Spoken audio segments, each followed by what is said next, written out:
It's even risky a little bit. I think it's going to be amazing. It should have been done years ago. They've been talking about doing it for many years, but nobody ever got it off.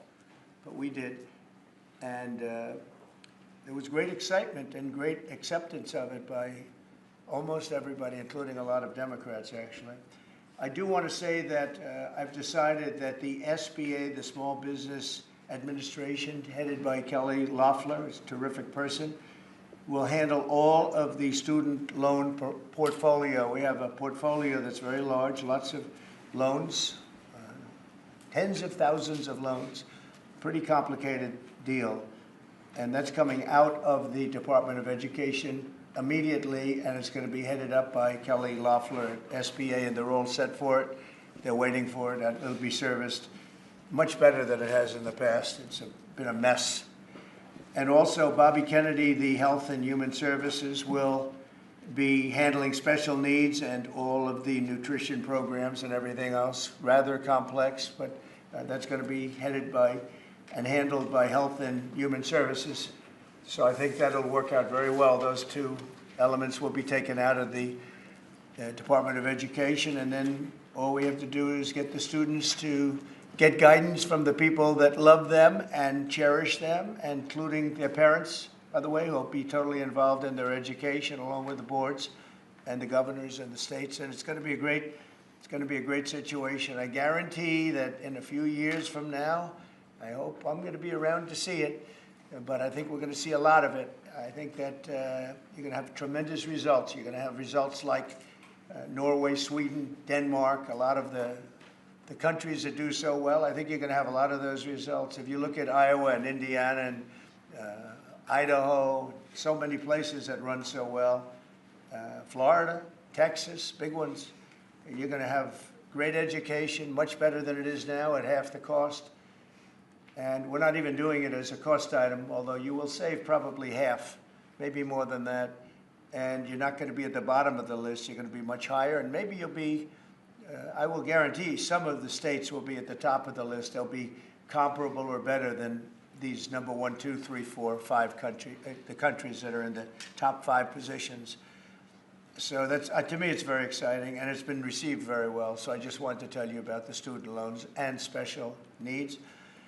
But we're here for a reason today that is very exciting, and I'm thrilled to announce that at my direction, the United States Air Force is moving forward with the world's first 6th-generation fighter jet. Number 6, 6th generation. Nothing in the world comes even close to it. And it'll be known as the F-47. The generals picked a title. And it's a beautiful number, F-47.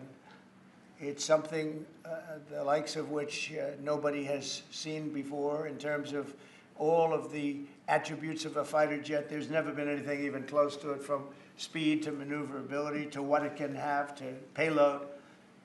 And this has been in the works for a long period of time. After a rigorous and thorough competition between some of America's top aerospace companies, the Air Force is going to be awarding the contract for the next generation air dominance platform to Boeing. As you know, it was highly competed for. There was a lot of competition, generals, and it's been going on for a long time. Very, very tough competition, but this plane is produced numbers that nobody's ever seen before. The F-47 will be the most advanced, most capable, most lethal aircraft ever built. An experimental version of the plane has secretly been flying for almost 5 years, and we're confident that it massively overpowers the capabilities of any other nation. There's no other nation. We know every other plane. I've seen every one of them, and it's not even close. This is a next level. You know, level 5 is good. This is level 6, they say. The F-47 is equipped with state-of-the-art stealth technology. It's virtually unseeable and unprecedented power. It's got the most power of any jet of its kind ever made. Maneuverability, likewise, is there's never been anything like it, despite the power and speed. Its speed is top. It's over 2, which is something that you don't hear very often. America's enemies will Never see it coming. Hopefully we won't have to use it for that purpose, but you have to have it. And if it ever happens, they won't know what the hell hit them. A new fleet of these magnificent planes will be built in the air during my administration over the next couple of years. It's ready to go. They've already built much of what has to be built in terms of production, including the sheds. We'll ensure that the USA continues to dominate the skies. We've given an order for a lot. We can't tell you the price because it would give way to some of the technology and some of the size of the plane, good-sized plane. This contract also represents a historic investment in our defense industrial base, helping to keep America at the cutting edge of aerospace and technology. Our allies are calling constantly. They want to buy them also, and certain allies will be selling them, perhaps toned-down versions. We like to tone them down about 10%, which probably makes sense because someday maybe they're not our allies, right?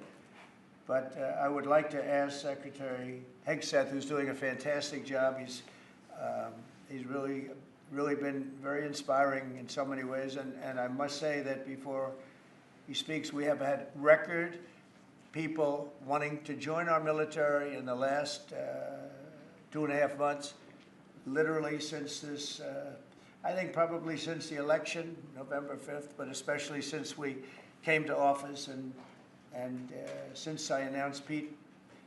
He's young, he's smart, he's strong, he loves it, and they love him. But we've had record numbers of people wanting to join our military. Now, if you go back 6 months, it was the exact opposite.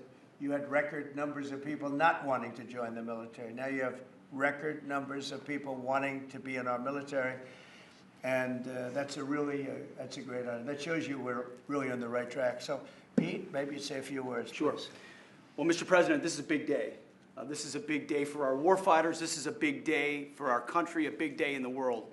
The name of this program is the Next Generation of Air Dominance.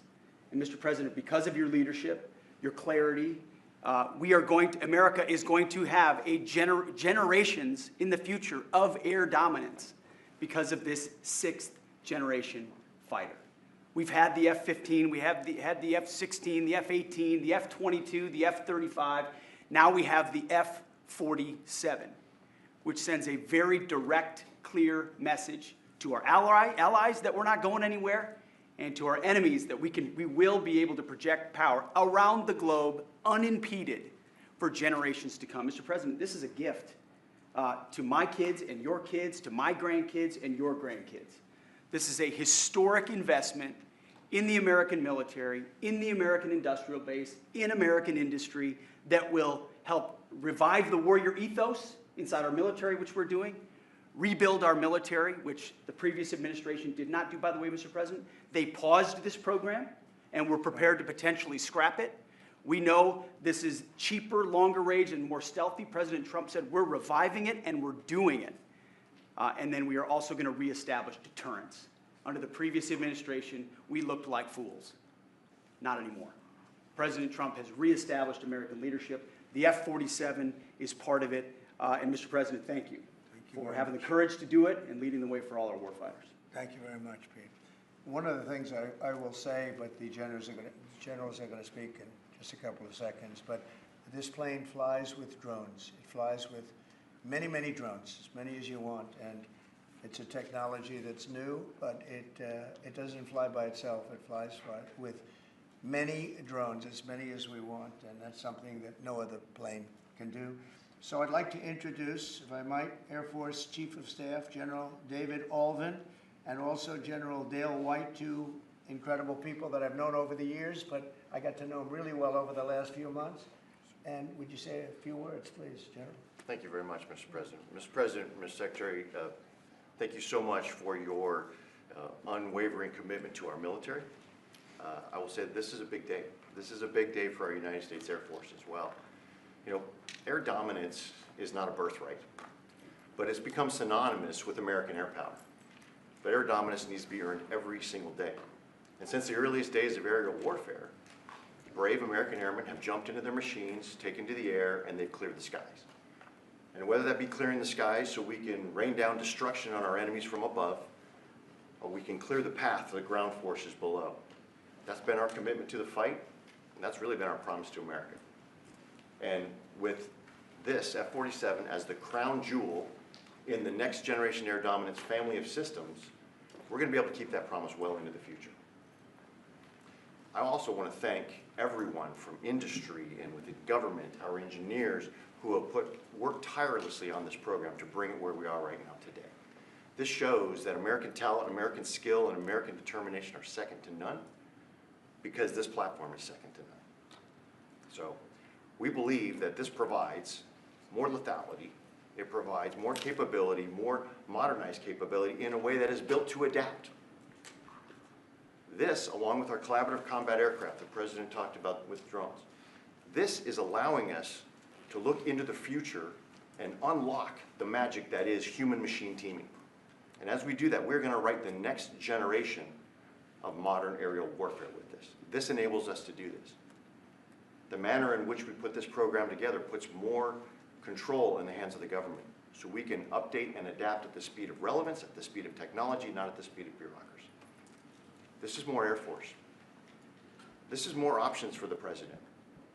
We say as our mission in the United States Air Force is to fly, fight, and win air power anytime, anywhere. If you want to go anywhere, you have to have a platform that gets you anywhere. This provides the President options from the very one end, which is a quick response, and then we can get right back into fighting stance without having to deploy troops that are going to take maybe months and cost more lives. We can be back in fighting stance, and maybe we restore that deterrence. All the way to decisive victory as part of a joint force that is the most lethal and capable military ever known in history. That's what we provide now, and this allows us to provide it into the future. It's more deterrence, more capability. It's what peace through strength looks like into the future, Mr. President. And so we're very proud to do that. And all we can say is, on behalf of the United States Air Force, let's deliver. Thank you very much. Thank you, General. Would you like to say something? No, sir, I'll just double down what the chief said. He knows what to do. This is a generational He knows leap. who the boss and is. Look That's at exactly that. right. Air superiority is what it's all about, and this is what we'll deliver. That's great. Thank you very much. Great job. We've worked together long and hard on this, and this was a big secret. In fact, we don't show too much of the plane for that reason. You see what we show? You see how beautiful that is, but that's just a very small part of it. Sure. I wasn't surprised. I was wondering, how much are you going to show when they came in with that? You see a wheel in the front? That's about it. Any questions? Mr. President President, Trump, Peter? is 80,000 pages of documents is a lot to sift through. Yeah. Can you just tell us who killed Kennedy? Well, you know, I was given the task of releasing that because many presidents have gone through it and they haven't released. And I said, release. We even released Social Security numbers. I didn't want anything deleted. They said, sir, what about Social Security? People long gone, but they're long gone, so I can't imagine. But I said, if you don't delete it, if you do delete it, we have people are going to say, why did you delete it? There's something in there. So we gave Social Security, we gave everything. And the rest is for you to look at, Peter. You're going to see whether or not you see anything. But we've given it. We're doing it with Dr. Martin Luther King, too. They're preparing all of that. They're going to release everything. And whoever else they want. I mean, you know, we have nothing. We really have nothing to hide. We shouldn't have. You know, when a lot of time goes by. But with the Kennedy files, in particular, they were going crazy on them. I don't think there's anything that's earth-shattering, but you'll have to make that determination. In those, you know, it's 80,000. It's actually 88,000, and we have some additional things, as you know, come out today. And for that, you can go to the offices and you can see whatever you want to see. Everything is out there, totally open. The additional stuff is available later on today. You go over to the offices and you can have it immediately. And you'll make a determination. And on something else, these Tren de Aragua guys, because of your executive order, they are designated as foreign terrorists. Go. If ISIS or Al-Qaeda foreign terrorists were operating here in the United States, cops would probably be shooting first and asking questions later. And so what is the difference between terrorists, between somebody like an ISIS or an Al-Qaeda operative versus a MS-13 or Tren de Aragua? Well, these are people that focus on destroying people in their homes. They're not as international in that sense. They're a group of thugs. They come from Venezuela. They come from the prisons of Venezuela. They're very dangerous people, but they didn't look so dangerous when the guards took care of the situation from El Salvador. And I want to thank the president. He's a friend of mine. He's done a great job. But I just can't imagine that the Democrats are taking this issue where they want to have them back. You know, so now they have men playing in women's sports. They have transgender for everyone. They have open borders. They have all of their crazy policies that are, I think, 95-5, not 90-10, okay? And their new policy is, let's bring Trinidad back into our country. Let's bring the worst. These are the worst gang members there are. They looked amazingly frail, though, by the way they were handled. It's very amazing. You know, they weren't, when they were in Colorado, cutting the fingers off a man because he made a phone call to the police. They seemed a lot tougher then than they did when they were having their heads shaved and they were in shackles. They're tough people. They're bad people. We don't want them in our country. We can't let a judge say that he wants him. You know, he didn't run for president. He didn't get much more than 80 million votes. And we just can't let that happen. It'd be so bad for our country. I won on the basis of getting criminals out of our country that were let in. It was called unforced error. They were let in by Biden, incompetently let in, and let in by the millions, actually. 21 million people. I believe it's 21 million. And that's not even including the gotaways, but these are rough people. We want them out of our country. And I won the election based at least partly on that, and that's a big part, yeah? Mr. President, there's something totally different. I don't know if you saw this. Tim Walz is now saying about Trump supporters, and forgive me, I'm just reading a quote from Tim Walz, I think I could kick most of their ass. Oh, boy, he'd be in trouble. Is there any way to know? Well, he's a loser, you know, I mean, the guy's a loser. He lost an election. He played a part. You know, usually a vice president doesn't play a part, they say. I think Tim played a part. I think he was so bad that he hurt her. But she hurt herself, and Joe hurt them both. They didn't have a great group, but I would probably put him at the bottom of the group. Have you heard that Biden wants to get back involved for Democratic politicians, fundraising and campaigning against your policies? I hope so. I hope so. Mr. President, there are several families. Mr. President, there are families from some of the people. Who are you with? I'm with La Nación newspaper from Argentina. There are families from some of the people that were on those flights to El Salvador that claim that they're not criminals, they're not members of Trinidad, of MS-13. What can you tell them, and what guarantees can you give them that everyone in those planes were actual criminals, terrorists, as you said? Well, I was told that they went through a very strong vetting process, and that that will also be continuing in El Salvador. And if there's anything like that, we would certainly want to find out. But these were a bad group. This was a bad group, and they were in bad areas, and they were with a lot of other people that were absolutely killers, murderers, and people that were really bad with the worst records you've ever seen. And but we will continue that process, absolutely. We don't want to make that kind of a mistake. Is the U.S. planning to give up the position of NATO's Supreme Allied Commander, and if so, why? NATO is something that I saved. NATO was gone until I came along. In fact, the previous Secretary General, very good man, both of them are good. The current man is fantastic. But both of them have said, if it wasn't for Trump, you wouldn't even have a NATO, because we were paying the cost of almost all of the countries. And now they're paying. I said, we're not going to do this. We're not going to continue. You hurt us on trade. You do bad things on trade. And then on top of it, we're supposed to pay for your military. And because of what I did, hundreds of billions of dollars flowed into NATO by countries that just weren't paying. They were delinquent. They weren't paying their bills. So NATO is solid. They're strong. But they have to treat us fairly. They Are we going to give up the... Because, look, without us, NATO's not the And same we're giving- thing. And I can tell you, I've been having very good discussions, as you know, with President Zelensky and with President Putin. And President Putin will tell you that without the United States, he wouldn't be worried. But he is worried when the United States is involved. And I have to tell you, I've dealt very well with both gentlemen, and we have, I think we have the confines of a deal. I hope we have the confines of a deal. I'm doing it for two reasons. Number one, and by far most importantly, thousands of young people, and they're not American people, they're Russian and they're Ukrainian, are being killed every week, thousands a week. And also the United States has paid, because of Biden, $350 billion on a war that should have never happened. If we had a competent president in this, sitting right here, that war would have never happened. It would have absolutely never happened with me. And it didn't happen. For 4 years, it didn't happen. Mr. President, do you think you have the authority, the power to round up people, deport them, and then you're under no obligation to a court to show the evidence against them? Well, that's what the law says, and that's what our country needs, because we were, unfortunately, they allowed millions of people to come into our country, totally unvetted, totally unchecked. So you ought to ask, did he have the authority to allow millions of people? Did Biden have the authority to do something that's unthinkable? Have open borders where millions of people poured into our country, totally unvetted and totally unchecked, just as you would say.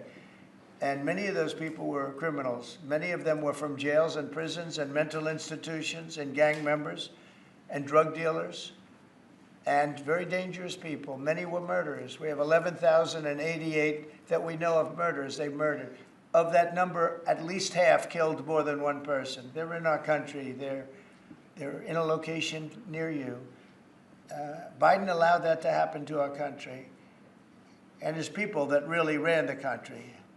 And the person that operated the auto pen, I think we ought to find out who that was, because I guess that was the real president. So when you ask me if we have the authority, did Biden have the authority to allow millions of people to come into our country? Many of these people hardened criminals at the top of the line who have caused tremendous damage in our country. You see them in New York City fighting with our police. I mean, literally having fist fights in the street with our police. These are tough, hard criminals. Many of them came out of jails, and not just South America, from all over the world. They came out from Africa, from the Congo. They came out from Asia, not just South America, but many from South America. These are hard, tough criminals, and we have to get them out. And a judge sitting behind a bench someplace got a nice appointment. You can't take that away from the people that are responsible. Now, in this case, Marco Rubio has a lot of big decisions to make, and he's a fantastic person, a great man. I think he'll be our best. I think he has a chance to be our best Secretary of State. He's been doing incredibly. He works so hard. He's gone to so many different countries already, and he's got the authority to get bad people out of our country. And you can't stop that with a judge sitting behind a bench that has no idea what goes on, who happens to be a radical left lunatic. Do you think the judiciary is You guys today are denying this New York Times report that Elon Musk was going to be shown a 20 to 30 page presentation about a theoretical war plan against China. Why not just show it to Elon? Because I don't want to show it to anybody. You know, you're talking about a potential war with China. Now, I deal with these people all the time, and I'm dealing with Pete. I'm dealing with these gentlemen on numerous different airplane purchases, and I think they're all going to be great. But I don't want other people anybody seeing potential war with China. We don't want to have a potential war with China, but I can tell you if we did, we're very well equipped to handle it. But I don't want to show that to anybody. But certainly you wouldn't show it to a businessman who is helping us so much. He's a great patriot. He's paying a big price for helping us cut costs, and he's doing a great job. He's finding tremendous waste, fraud, and abuse. But I certainly wouldn't want, Elon has businesses in China, and he would be susceptible perhaps to that. But it was such a fake story. The New York Times is just as fake as CNN and MSDNC. And anybody read that story, people laughed at that story. Who would do such a thing? And the first thing I did is I called Susie and I called Pete. I said, is there any truth to that? And they said, it's ridiculous. No, he's over there to talk about costs. You might want to address that, Pete. But Elon was over there today to address costs. Doge. Thing called Doge, which you've heard about. Pete? That's exactly right, Mr. President. You pointed out it was a fake story. We pointed out it was meant to sort of undermine whatever relationship the Pentagon has with Elon Musk. Elon Musk is a patriot. Elon Musk is an innovator. Elon Musk provides a lot of capabilities our government and our military rely on, and I'm grateful for that. We welcomed him today to the Pentagon to talk about DOGE, to talk about efficiencies, to talk about innovations. It was a great informal conversation. The rest of that reporting was fake. There was no war plans. There was no Chinese war plans. There was no secret plans. That's not what we were doing at the Pentagon. I might add that I think Elon, if they ever wanted to do that, I think Elon wouldn't do it. I think he wouldn't do it. He wouldn't want to put himself in that position. But if you read what's out of the New York Times, it's such a dishonest newspaper. It's such garbage. It's, you know, it used to be called all the news that's fit to print. Well, it's all the news that's not fit to print. They have fake sources, or they don't have sources. I think they make most of it up. But this was a made-up story by the New York Times. I call it the failing. It's a failing newspaper. It's failing. And they shouldn't do that. They really are the enemy of the people. And something else. We do need honest journalism in this. You know, we've made such big strides over the last 2 months, but we just need honest journalism, and we don't have it. When you have a CNN, you have to watch these people every once in a while just to see where they're coming from, and it's so dishonest. MSNBC is, I think, probably worse, and they're both doing horribly in the ratings. I think they're going to be turned off. I don't think, they're not doing any ratings. You're doing well in the ratings. Thank you. I'll pass that along. I understand that your trade rep is meeting their Chinese counterpart next week. Yes. Is there anything that they can do to stop April 2nd or to roll back the tariffs that you put on China already? Well, we can talk, but basically, I call April 2nd. I would have made it April 1st, but I didn't want to be April Fool's Day because then nobody would believe what I said, and they do believe me. April 2nd is going to be Liberation Day for America. We've been ripped off by every country in the world, friend and foe. We've been ripped off on trade. We've been ripped off on military. We protect people, and they don't do anything for us. It's just so unfair for years and years. And now some of that money is going to be coming back to us in the form of tariffs. I mean, tens of billions. It's going to be numbers like nobody's ever seen. So NVIDIA announced today, you saw that, hundreds of billions of dollars of investment. The biggest chip maker in the world announced hundreds of billions of dollars of investment. Hundreds of billions, not millions, but billions. They're all coming here. Apple just announced $500 billion worth. They're going to build plants here. You know, they built their plants in China. They're going to build them here. And they're starting immediately. We have investment, the likes of which this country has never seen, already announced. And they all want to have news conferences. I don't have enough time to have that many news conferences, but I would say so far at least $4 trillion. $4 trillion is coming in. Car companies, very importantly, a lot of the car companies that were going to build in Mexico or Canada are now building here. Because I don't want cars from Canada. I don't want cars from Mexico. They want to do it, it's fine. But I want the car companies to build here, not, you know, they were building in Mexico 3 plants, big plants, really big plants, and they were going to sell the cars right across the border. We wouldn't have the jobs, we wouldn't have the profits, we wouldn't get the taxes, we get nothing. All we get is unemployment and empty factories. Those days are over. So now those 3 places are going to build here, but many more than that. We have a big one. Honda is building, just announced a really big plant in Indiana, great state, smart place to build. And we have many car companies coming here. The steel mills are going to be booming, And many other things, you know, many other things come with that. But we need that for defense. You know, there are certain things you have to have. You have to have steel. We would have had, if I didn't do in my first term tariffs to stop the onslaught, because they were dumping steel in order to destroy our steel plants.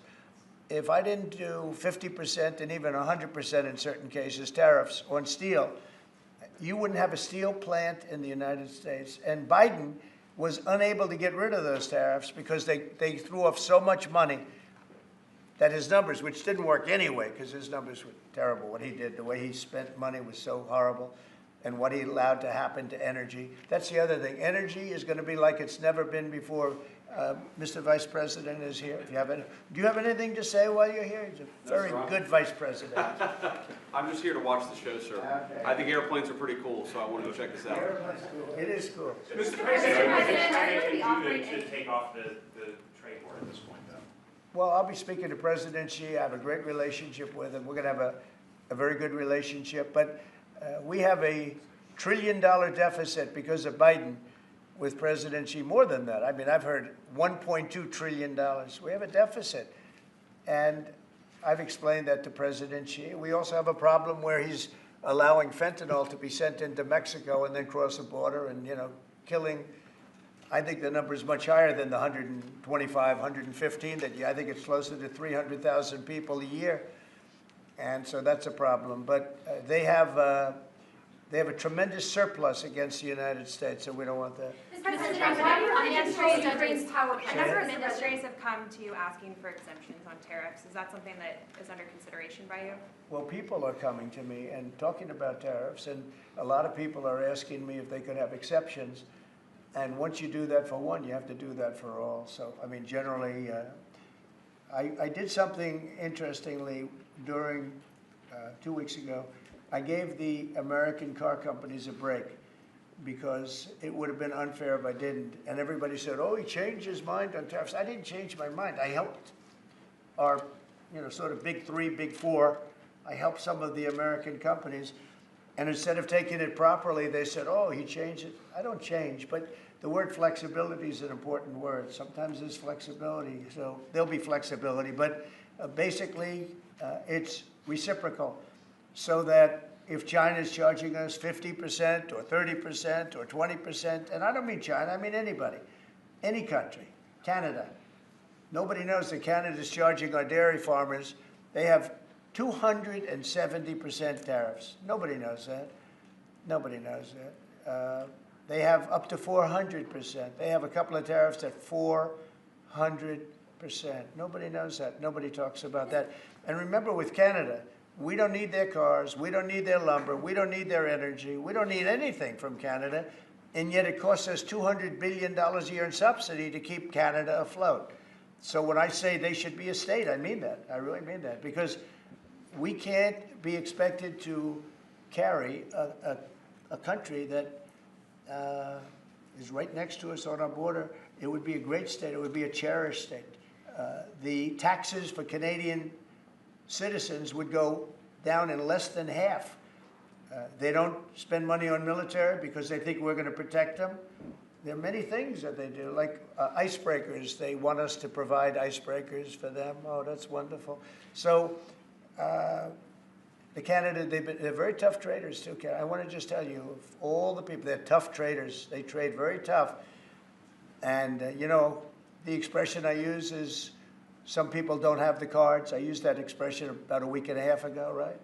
Somebody was negotiating who didn't have the cards, who's now, I think, saying that he wants to do it, and I think we're going to have a big deal on that very special something. We got to make a deal on that.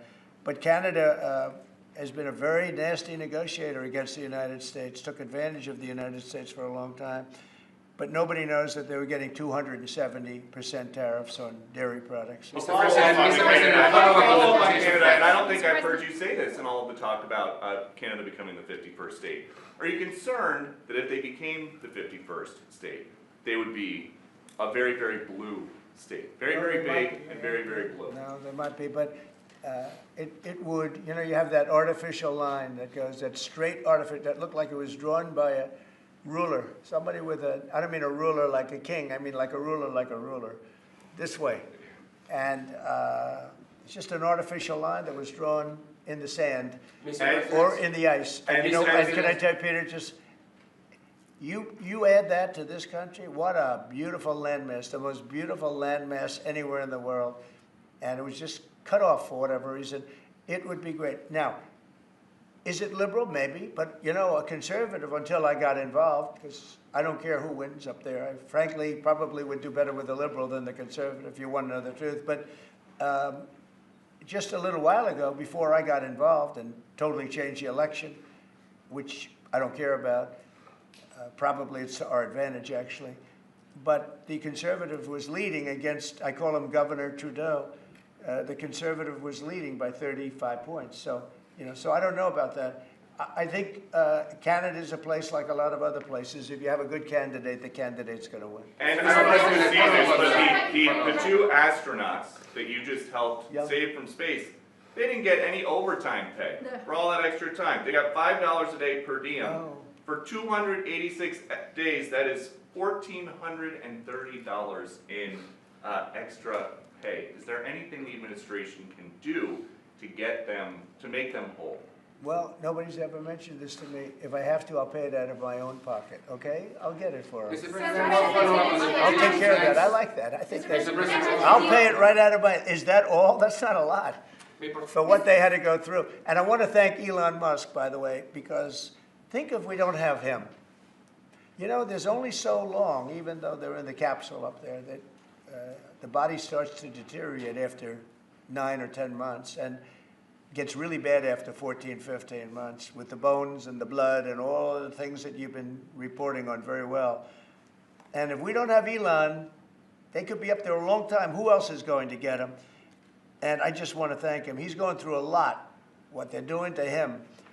And these people are going to be caught, and they're going to be caught, and they're going to be prosecuted. And from what they tell me, I see this just by watching your programs and reading the news, but from what they tell me, they could get 20 years in jail, and they'll get it. I'll tell you, there's going to be no leniency, and there'll be no pardons.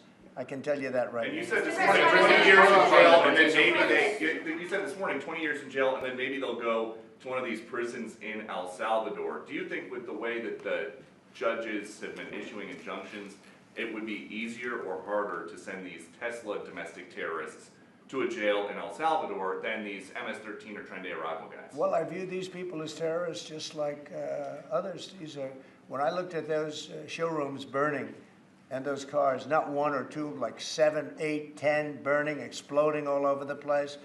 These are terrorists. You didn't have that on January 6th, I can tell you. You didn't have anything like that on January 6th, which is sort of amazing because on January 6th, the Democrats were talking. Nobody was killed other than a very beautiful young woman, Ashley Babbitt. Nobody was killed. And you look at what's going on now with these terrorists. These are terrorists, and that's an organized event. You know, take a look at their signs. Take a look. They're all made by the same sign company. A nice, expensive job. Now, these are the people that finance it are, in my opinion, in just as big a trouble as the people that are setting the match and setting the fires. So we'll see. It's under very serious investigation by the FBI and by the Justice Department. These people are terrorists. Okay. Yeah, go ahead, behind you, please. Deal with Mr. Ukraine. President, what do you say to American military families who are seeing Elon Musk at the Pentagon today, are hearing about Defense Department cuts, and their thoughts are immediately going to the safety of their loved ones who are currently deployed? Well, we're making our country strong.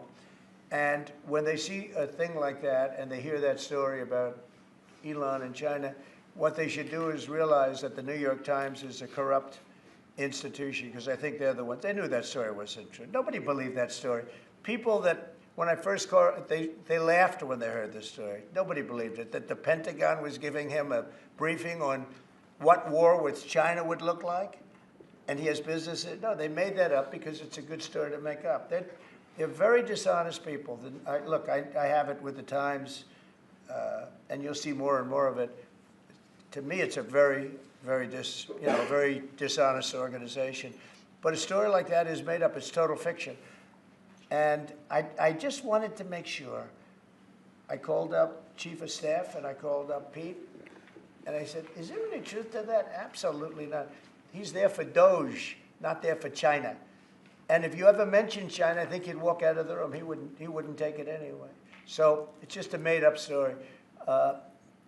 Nobody's taken better care of the military. One of the things that I know that Pete's doing is he's talking about a lot of the civilian staff, and we're going to get them other jobs. You know, we're going to have a lot of jobs in this country, but we don't want to have wasteful jobs. We want to have meaningful jobs. And those were wasteful jobs. Those are jobs that not only military, but jobs where people don't show up. You take a look at Department of Education. I've never seen so many buildings with the names on it. You go past one after another Department of Education, and they're empty. The people don't show up. You know why? Because they have other jobs, because they're playing golf, or they're playing something, they're doing something. And we have a lot of great people, but we have to move that back to the States. We're going to make our country strong, and we're going to get people much better jobs, because we have companies moving into our country, the likes of which we've never seen before. Nothing like this has happened. And it's automatic. They don't want to pay the tariffs. How do you avoid paying the tariffs? You build your plant in the United States, and it's a beautiful thing to see. I see it. So far, I would say $4 trillion. Nobody's ever heard of them. No country's ever heard of numbers like that. $4 trillion, and those are the best ones.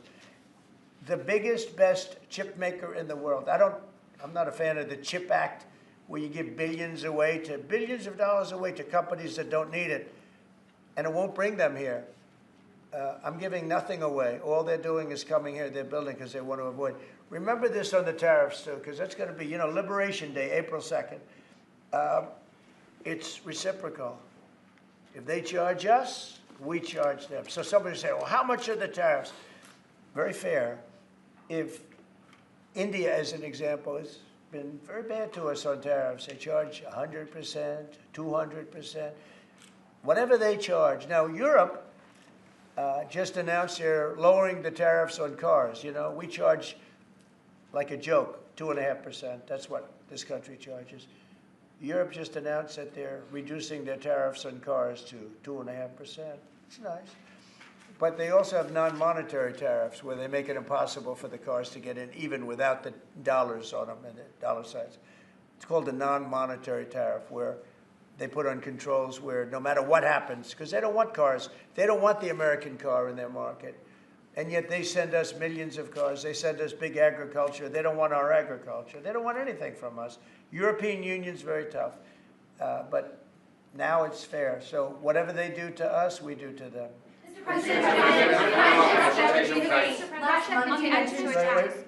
Russia continues to attack Ukraine. Are you planning to impose any sort of Well, sanctions? they're fighting against each other. Yeah, I think we're going to have, we have a ceasefire on a lot of areas, and so far that's all held very well.